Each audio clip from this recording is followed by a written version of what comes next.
আমাকেও দেখেন এইভাবে ধরিয়া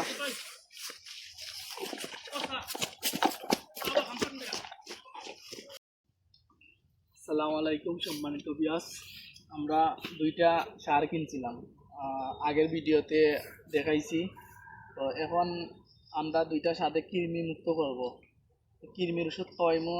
আর আমরা যে মেইন ফার্ম আছে, ফার্মও কিন্তু এই দুইটা গরুর এখনও নিছি না, কারণ আমরা যেহেতু ডেইরি ফার্ম আছে, ওটা যদি কুড়া রোগ বা অন্য একটা ভাইরাস জনিত রোগ যদি দুইটা থাকিয়া থাকে, তাহলে কিন্তু ফার্মে ওগুলারও আক্রান্ত হইতে পারে। এই জন্য আমরা নেই নাই, আমরা আলাদা রাখছি। আমাদের জায়গাটা হচ্ছে টিল্লা জায়গা, টিলার উপরে ফার্ম আমাদের। আর এটা হচ্ছে আমাদের নিচে পুকুর পাড়ে, আমাদের নিচে ঘর আছে, নিচে ঘরে দুইটা সারে রাখছি। তো আমরা প্রতিবারই কিনি। তো আজ আমরা কৃমি মুক্ত করবো। আমরা কৃমি মুক্ত সামান্য পানি দিয়া আর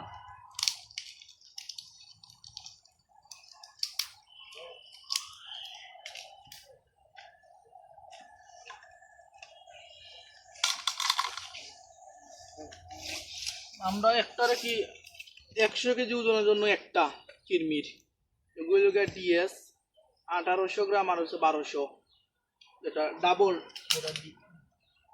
আমরা একটু ডোজটা একটু বাড়িয়ে দিলাম, আমরা ডোজ একটু বাড়াই দিছি।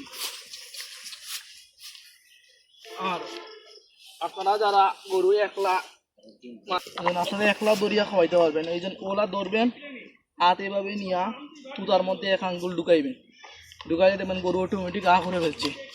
তো আপনারা একলা খাওয়া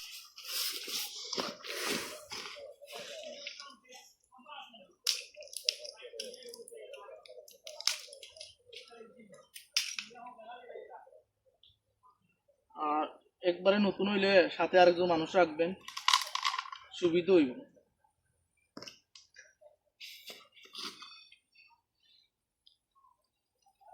আমি এখন কৃমির খাওয়ানি করে 1 সপ্তাহ করে দিব কলিজা কৃমির চামড়ার মধ্যে।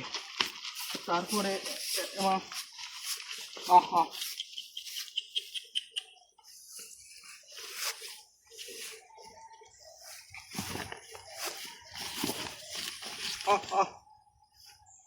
গরুটা দুই দিক দিয়ে বান্ধ হইতো, আর সমস্যা হইল না।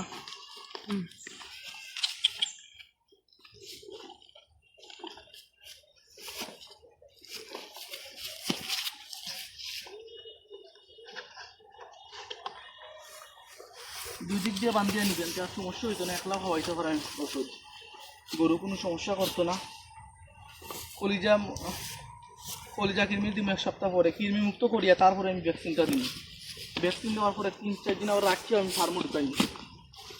আপনারা যদি নতুন গরু কিনেন, আগে কৃমি মুক্ত করবেন, তারপরে ভ্যাকসিনগুলো দিবেন, কারণ যে কোনো একটা রোগ যদি ঢুকিয়ে যায় বা একটু সমস্যা পড়ে যাবেন, এই জন্য আগে ভ্যাকসিন দেওয়াই উত্তম। যে সব রোগের এলএসডি, এফএমডি, পাতলা রোগ। তো আমার ভিডিও যদি ভালো থাকে, আমার চ্যানেলটি সাবস্ক্রাইব করে লাইক কমেন্ট শেয়ার করবেন।